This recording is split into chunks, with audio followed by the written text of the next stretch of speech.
আসসালামু আলাইকুম। আজ আমি আপনাদের সাথে শেয়ার করব কুচি দেওয়া পায়জামা। একদম সহজ নিয়মে আমি আপনাদেরকে এই ভিডিওটা শেয়ার করব। আপনারা পুরো ভিডিওটা স্কিপ না করে দেখতে থাকুন। এক দেখাতে এই সুন্দর প্যান্টটি আপনারা তৈরি করতে পারবেন। ভিডিওটি শুরু করার আগে একটা রিকোয়েস্ট থাকবে, যারা আমার চ্যানেলে নতুন তারা অবশ্যই আমার চ্যানেলটিকে এখনই সাবস্ক্রাইব করুন। এই প্যান্টটি তৈরি করার জন্য আমি এখানে কাপড় নিয়েছি 2 গজ 4 গিরা পরিমাণ। কাপড়টাকে প্রথমে আমি 2 গজ 2 ভাঁজে ভাঁজ করে নিলাম। এখন আমি 2 ভাঁজ থেকে 4 ভাঁজ করে নিচ্ছি। কাটা পাঁচটা উপরের দিকে রাখলাম, জোড়ার দিকটা নিচের দিকে রাখলাম। এখন আমি পুরো কাপড়টা 4 ভাঁজ করতেছি না, আমার যতটুকু প্রয়োজন, মানে এখানে 15 ইঞ্চি নিচ্ছি আমি। 15 ইঞ্চি পাশ থাকবে, কুঁচির পাশটা থাকবে 15 ইঞ্চি, আর সাইড দিয়ে 2 ইঞ্চি থাকতেছে, ওটা হচ্ছে নেয়ারের কাপড়ের জন্য। সেজন্য আমি এখানে 15 ইঞ্চি নিচ্ছি এবং প্যান্টটার লম্বা নিচ্ছি এখানে আমি 31 ইঞ্চি। প্যান্টটার মূল হবে 38 ইঞ্চি। আমি 31 ইঞ্চির সাথে উপর দিয়ে কোমরের অংশ অ্যাড করব 10 ইঞ্চি, তাহলে 41 ইঞ্চি থাকবে। আর সেলাইয়ে 3 ইঞ্চি বাদ দিয়ে 38 ইঞ্চি টিকবে। এখন আমি পায়ের মুখটা নিচ্ছি এখানে 7 ইঞ্চি এবং হাইটা এখানে নিচ্ছি আমি এখানে 9 ইঞ্চি। এখন 9 ইঞ্চি থেকে পায়ের মুখ আমি 7 ইঞ্চির মধ্যে জয়েন করে দিব। এখন আমি দাগ বরাবর করে কাপড়টাকে কেটে নিব। এখন আমি দাগ বরাবর করে কাপড়টাকে কেটে নিচ্ছি। আমার যতটুকু প্রয়োজন আমি ততটুকুই কেটে নিচ্ছি। আপনারা চাইলে লম্বা আরো 3 ইঞ্চি বাড়িয়ে নিতে পারেন, তাহলে আপনারা লম্বার দিকটা বাড়িয়ে নিলে হয়ে যাচ্ছে, পায়ের মুখটা বাড়িয়ে নিলে হয়ে যাবে। আর চড়া দিতে চাইলে পুরো কাপড়টা নিয়ে নেবেন, তাহলে কাপড় 2.5 গজ লাগবে। সেজন্য লম্বার অংশটা এরকম করে কাটতে হবে। 38 ইঞ্চি প্যান্টের জন্য এই প্যান্ট মানে এই কাটাটাই জরুরি হবে, আর এই কাটাটাই সঠিক হবে। এখন আমি কোমরের অংশ নিব এখানে 10 ইঞ্চি করে। যে দেখেন, আমি লম্বা নিচ্ছি 10 ইঞ্চি, আর পাঁচটা আমি আরো জয়েন করতে হবে কাপড়, মানে আমি কেটে কেটে জোড়া দিব সেজন্য। এখন আমি 10 ইঞ্চির মধ্যে যতটুকু কাপড় আছে ততটুকুর মধ্যে কেটে নিচ্ছি এবং সাইড দিয়ে আর বাড়তি কাপড়টা কেটে ফেলে দিচ্ছি, কারণ আমি এই কাপড়টা মানে কেটে কেটে 10 ইঞ্চি পরিমাণ করে কেটে আমি জয়েন করব। এখানে 5 দুগুণে 10 ইঞ্চি আছে, তাহলে আমার 10 ইঞ্চি হয়ে গেছে। আমার কাপড়টা লাগবে 22 ইঞ্চি। এই যে দেখেন, আমি পুরো কাপড়টা কেটে নিচ্ছি 10 ইঞ্চি 10 ইঞ্চি করে। আমার যতটুকু 22 ইঞ্চি পুরোতে যতটুকু কাপড় লাগে আমি ততটুকু নিয়ে নিলাম। এখন আমি এই যে দেখেন, এই কাপড়টা কেটে নিচ্ছি। এটাও হচ্ছে জয়েন্টের জন্য। আমার কোমরের অংশটা শেষ। এখন আমি পট্টির জন্য এই কাপড়টা কেটে নিব। এই কাপড়টা কেটে নিব আগে পায়ের মুখের পট্টির জন্য, মানে বক্রমের পট্টির জন্য। আর এটা হচ্ছে পট্টি 5 ইঞ্চি পাশ আর লম্বা পট্টির অংশ অনুযায়ী। এখন আমি চলে আসলাম সেলাইয়ে। প্রথমে আমি এই যে দেখেন বক্রমের অংশটা জয়েন করে নিব পট্টির সাথে, বক্রমের পট্টির সাথে আমি জয়েন করে নিব। তারপরে আমি প্যান্টের সাথে জয়েন করব। এই যে দেখেন, এখন আমি বক্রমটা নিচ্ছি আমি 1 ইঞ্চি পরিমাণ চওড়া, আর লম্বার অংশটা প্যান্টের 7 আছে, আমি 7 দুগুণে 14 ইঞ্চি নিলাম। এখন এটাকে আমি দুইটা মানে কাটা দিয়ে দুইটা করে নিচ্ছি, একটাকে দুইটা করে নিচ্ছি দুইটা পায়ের জন্য। এখন আমি এই যে দেখেন 1/4 করে কাপড় বাদ রেখে আর বাড়তি কাপড়টা আমি বোটে বক্রমের উপরে সেলাই করে দিচ্ছি। আপনারা যারা একদম সহজ নিয়মে এই প্যান্টটি তৈরি করতে চান তারা অবশ্যই আমার ফুল ভিডিওটি স্কিপ না করে দেখতে থাকুন, তাহলে আপনারা অবশ্যই এই প্যান্টটি মানে একদম সহজ নিয়মে তৈরি করতে পারবেন। এখন আমি আরেকটা বক্রমও সেলাই করে নিচ্ছি অপর পায়ের জন্য। আপনারা সব সময় নিজেদের মানে সেলাই সুন্দরের জন্য যতটুকু প্রয়োজন নিজেরা স্লোলি ভাবে সেলাই করবেন, তাহলে কোনো সমস্যা হবে না। আর যত দ্রুত সেলাই করতে চান, যারা পুরনো তারা তো অবশ্যই দ্রুত সেলাই করতে পারবেন, কিন্তু যারা নতুন তারা দ্রুত সেলাই করার চেষ্টা করবেন না, না হলে সেলাইটা মানে ঠিক হবে না, সেলাইটা আরো বরঞ্চ খারাপ হয়ে যাবে। এখন আমি পায়ের মুখের মধ্যে আমি এই বক্রমটা সেলাই করে নিচ্ছি। এই যে দেখেন 1/4 আমি সাইড দিয়ে বক্রমের সাইড দিয়ে কিন্তু এই সেলাইটা করে নিলাম। এখন আমি নখের সাহায্যে ভাঁজ দিয়ে বক্রমের উপরটাকে উল্টিয়ে নিব, এটা উল্টো সাইডে চলে আসবে। এখন আমি সাইড দিয়ে প্রথমে সাইডের সেলাইটা দিয়ে দিচ্ছি, একদম সাইডের সেলাইটা, পরে অপর সাইডের সেলাইটা পরে দিয়ে দিব, তারপরে মাঝখানের সেলাইটা দিব। প্রথমে অ্যাকুরেট করে কাপড়টাকে নিচের কাপড়টাকে অ্যাকুরেট করে ধরতে হবে, না হলে নিচের কাপড়টা বটে থাকবে। সেজন্য অ্যাকুরেট করে ধরে তার প্রথমে আমি সাইডের সেলাইটা করে নিচ্ছি। এরপরে এক এক করে মাঝখানে আপনারা যতটা ঘন দিতে চান, আমি প্রথমে একদম মাঝখানে একটা দিচ্ছি, তারপরে দুই সাইডে দুইটা করে দিয়ে দিচ্ছি। আমি দুইটা পায়ের মুখের মধ্যে সেম ভাবে মানে একই ধরনের সেলাইটা করে নিছি। আবার কোনো পায়ের মধ্যে ঘন, কোনো পায়ের মধ্যে পাতলা হয়ে যাবে সেলাইটা। একই নিয়মে সেলাইটা দিলে তাহলে আপনার সেলাইটা অ্যাকুরেট থাকবে, আর দুইটা পায়ের মুখে অ্যাকুরেট থাকবে। এই যে দেখেন, আমি আরেকটা সেলাই দিয়ে দিচ্ছি। আমি দুইটা দুইটা করে দুইটা সাইডে সেলাই দিয়ে দিব। এই সেলাইটা অ্যাকুরেট থাকলে প্যান্টটা অনেকটা সুন্দর হয়, না হলে কিন্তু সেলাইটাও খারাপ দেখায়। সেজন্য অ্যাকুরেট করে সবসময় সেলাই করার চেষ্টা করবেন। আর চাইলে ঘনও দিতে পারেন, চাইলে পাতলাও দিতে পারেন। কেউ এখানের মধ্যে 5টা সেলাই দেয় টোটালি। এখন আমি বাড়তি কাপড়টা কেটে ফেলছি। এখন আমি ভাও অংশের ডান সাইডে আমি পট্টির কাপড়টা লাগিয়ে নিচ্ছি। দুইটা পায়ের মধ্যে কিন্তু সেম ভাবে ভাও দিকের ডান সাইডে আমি পট্টির কাপড়টা সেলাই করে নিব। দুইটা পায়ের অংশের মধ্যে সেম ভাবে সেলাই করতে হবে। একটা সাইডে বাম পাশে, একটা সাইডে ডান সাইডে লাগালে কিন্তু হবে না, তাহলে সেলাইটা সমস্যা হয়ে যাবে। দুইটা পায়ের ডান সাইডে কিন্তু লাগাতে হবে। এখন আমি কুচিগুলো সেলাই করে নিচ্ছি 3-4 ইঞ্চি বাদ দিয়ে, তারপরে 1.5 ইঞ্চি পর পর বা 1 ইঞ্চি পর পর আমি সেলাইটা করে নিচ্ছি। আমার যতটুকু প্রয়োজন মানে আমি ততটুকু ঘন করে সেলাইটা দিচ্ছি। আপনারা চাইলে কাপড় বেশি হলে আরো ঘন দিতে পারেন, আর কাপড় কম হলে আরো কম করে কুচিটা দেওয়ার চেষ্টা করবেন, না হলে কিন্তু অ্যাকুরেট কোমরের সাথে অ্যাকুরেট হবে না।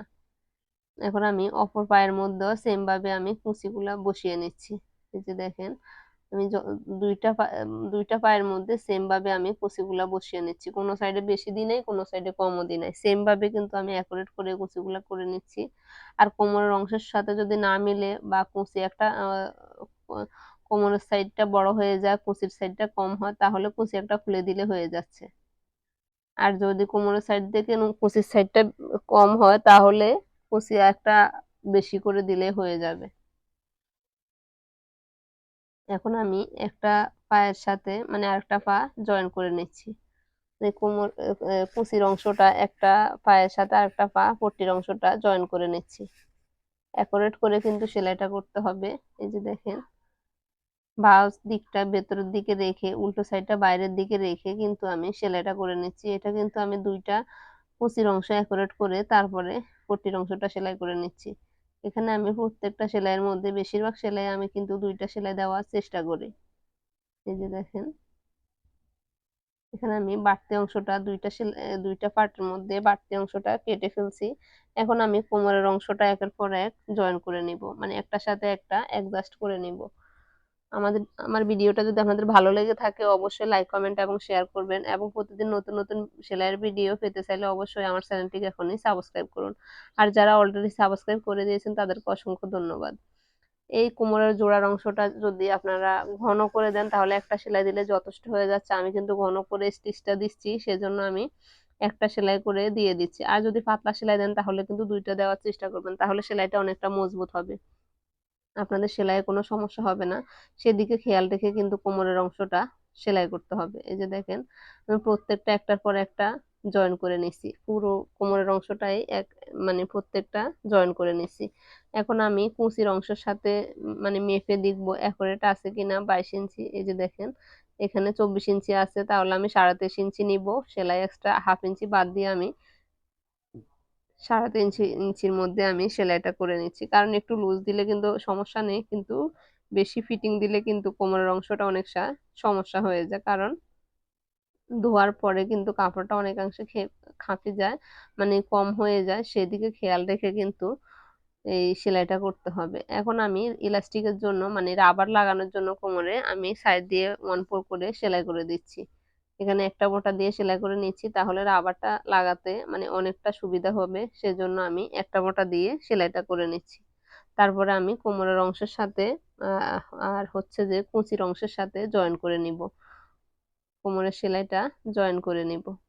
এই যে দেখেন, আমার কোমরের অংশটা এখন এখন আমি এটা হচ্ছে যে পকেট লাগাবো আমি, কারণ অনেকে পকেট দেওয়ার জন্য বলে, কারণ হচ্ছে যে অনেকে চাকরি করে, সেজন্য পকেট দিলে মানে সেফটি থাকে, টাকা পয়সা নিতে বা মোবাইলটা রাখার জন্য সেফটি থাকে। এই যে দেখেন, আমি পকেটটা লাগিয়ে নিলাম। এখন আমি কোমরের অংশের সাথে জয়েন্ট করে নিব, মানে কুচির অংশের সাথে ভাঁজ দিক করে আমি এরকম করে ভিতরে ঢুকিয়ে দিব, কুচির অংশটার ভিতরে ঢুকিয়ে দিব। পট্টিটা পকেটের সাথে অ্যাকোরেট করে, তারপরে পট্টির অংশটার অ্যাকোরেট করে তারপরেই কিন্তু সেলাইটা করতে হবে। আপনারা একটার ভিতরে একটা ঢুকিয়ে সেলাইটা করে ফেললে কিন্তু হবে না। আপনাদের এদিকে খেয়াল রাখতে হবে যে কোনটা সামনে পড়বে আর কোনটা সাইডে পড়বে, ওই দিকটা খেয়াল রেখে কোমরের অংশটা ভিতরে দিয়ে তারপরে সেলাইটা করে নিতে হবে, এই কোমরের সেলাইটা। এখানে আপনারা চাইলে 1/4 করে সেলাই করতে পারেন, চাইলে 1/2 ইঞ্চি করেও সেলাইটা করতে পারেন। আমি কিন্তু বেশিরভাগ ক্ষেত্রে 1/2 ইঞ্চি থেকে সামান্য কম করে সেলাইটা করি, মানে 1/4 এর থেকে একটু বেশি করে সেলাইটা করি।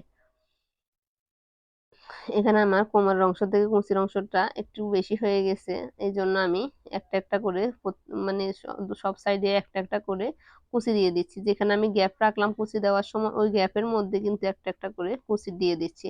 আবার একটা কুচির উপরে একটা কুচি দিয়ে দিলে কিন্তু বিশ্রী দেখাবে, সেজন্য গ্যাপের অংশের মধ্যে আমি কুচি দিয়ে অ্যাকুরেট করে নিচ্ছি।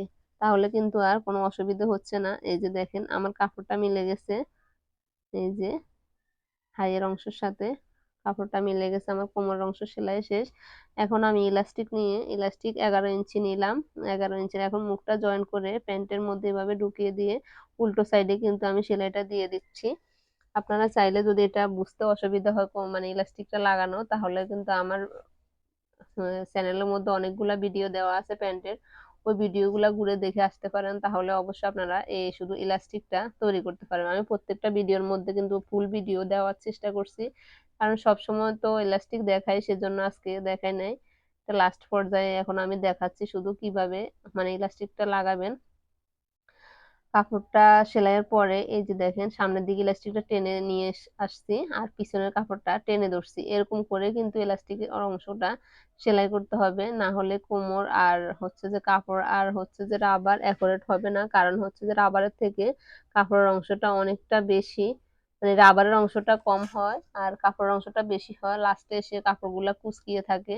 সেজন্য আগের থেকে মানে এই চেষ্টাটা করে কিন্তু সেলাইটা অ্যাকুরেট করা যায়। এই যে দেখেন লাস্ট পর্যায়ে এসে আমার কোনো কুচি থাকে নাই, কুচি পড়ে নাই, আমার পুরোটা কাপড়ে অ্যাকুরেট হয়ে গেছে। এই যে দেখেন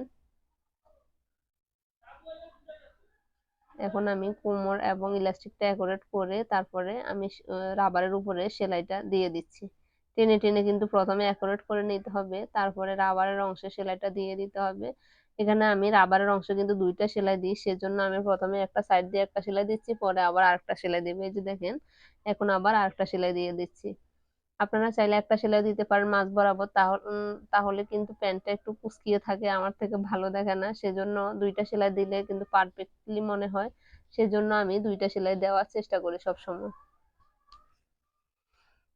এই যে দেখেন আমার পুরো প্যান্টটা তৈরি হয়ে গেছে, কতটা মানে সহজ ভাবে আমার পুরো প্যান্টটা তৈরি হয়ে গেল। এখন আমি পায়ের মুখটা সেলাই করে নিব। এই যে দেখেন পায়ের মুখটা আমি বাহু অংশটা ভিতরের দিকে রেখে আমি 6.5 মধ্যে সেলাইটা করে নিচ্ছি। পায়ের মুখটা আমি 6.5 রেখে বাড়তি কাপড়টা সাইড দিয়ে রেখে সেলাই করে দিচ্ছি। এখানে কিন্তু 1 ইঞ্চির মধ্যে আমি এই সেলাইটা দিয়ে দিচ্ছি। পুরোটা 1 ইঞ্চির মধ্যে সেলাই দিয়ে দিতে হবে। আর পট্টির কাপড়টা মানে পট্টির সেলাইটা অ্যাকুরেট করে কিন্তু সেলাইটা করতে হবে, না হলে পট্টিটা মানে অ্যাকুরেট থাকবে না, উঁচু নিচু হয়ে যাবে। সেজন্য অ্যাকুরেট করে এখন আমি অপর পায়ের অংশটাও সেম ভাবে অ্যাকুরেট করে এখন আমি সেলাইটা মিলিয়ে দিচ্ছি এবং 1 ইঞ্চিতে এই সেলাইটা দিয়ে দিচ্ছি। আজকের ভিডিওটা এ পর্যন্ত, ভালো থাকবেন সবাই, আসসালামু আলাইকুম, আল্লাহ হাফেজ।